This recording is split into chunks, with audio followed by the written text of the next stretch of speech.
You're here to sign deals. You've signed MOUs with Total. How much are they worth? Well, Total is a big investor in the kingdom. They have one of our largest refineries, and we have a $5 billion prospective projects to make it also into a major chemicals industrial complex.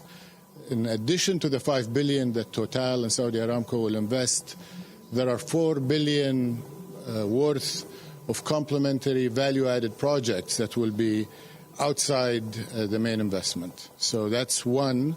There are also projects in retail. There are projects in other industrial sectors as well. Okay. And you expect the money to come in straight away, or will that be delayed by a couple of quarters or years? There is always front-end engineering and tendering and getting the feasibility done, but both companies, in terms of this complex, are enthusiastic. The feedstock has been allocated by the ministry, so there is gas and ethane and available feedstock to make this another building block of what is going to be probably the globe's most sophisticated petrochemical industrial complex in the greater Kingdom of Saudi Arabia. Not only primary chemicals, but secondary, tertiary, advanced materials that will make Saudi Arabia a very attractive manufacturing location from companies around the world.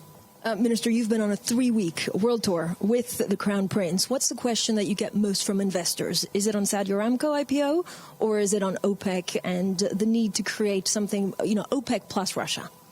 I think all of the above. First of all, there is a lot of excitement about Vision 2030. The Crown Prince has excited political leaders, investors, the global community. The media is all around us wherever we go. They're trying to understand not only the vision and the destination we're going, but the way we're doing it. And the speed with which decisions are being made is also exhilarating to us within the government, but also to our partners. So a lot of deals have been initiated. A lot of discussions have been very, very fruitful in terms of realizing elements of Vision 2030. But like you say, Aramco is the big elephant in the room, so to speak. So wherever we go, it does come up, and we assure people that we're on track and on target, that the company shares will be listed. They will be listed, and international investors will be the biggest participants. That's for sure. But this is in Saudi Arabia or elsewhere? Well, Saudi Arabia will be, for sure, the anchor exchange, and we are, as I mentioned before, actively considering a number of exchanges. We will let you know when we decide, and the timing will also be tuned in to be optimum from our perspective, because we just want to make sure that the markets are ready for one of a kind IPO. Minister, I know you're tight for time, so 2 more questions. One on production cuts. How long do you expect them to continue? Can you get rid of them in 2019, or are they definitely here to stay? Well, we're going for sure to continue stewarding the market to maintain stability. We believe that the success we've achieved since 2016 is something that is hard-earned and has to be retained. And if retaining it means extending the cuts, we will consider it. I'm not the one to decide unilaterally. We're 24 countries. There have to be consensus.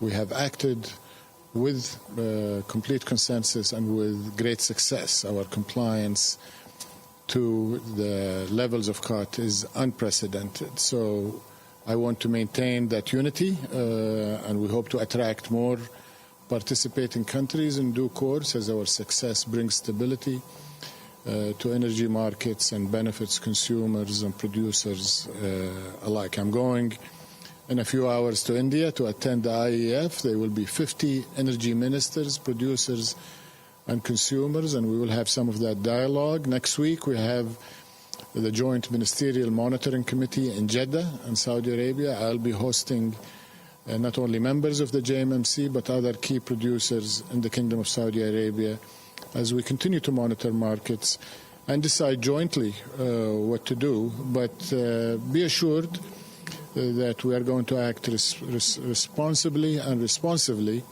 to what the market needs. And if the market needs extension, we will advocate for an extension. If the market needs more supply, we will advocate easing in supply at the right time. But the hard-earned stability will be maintained. So that would be in case of, for example, sanctions against Iranian oil? That's a hypothetical question. There are other number of scenarios that could cause disruptions. And if we feel the markets are squeezed and short of oil, we will be quick to respond. Minister, one final question on your nuclear reactor bids. Have you had an idea of who's the front runner, and when will you announce it? We will announce in the near future. The evaluation process has not been completed, so I'm not at liberty to indicate who they are, but we have a very competitive field. All major providers of technology have been very, very responsive to our request for proposals. Okay, Minister, thank you so much for your time. That was the Energy Minister of the Kingdom of Saudi Arabia, Mr. Al-Falih.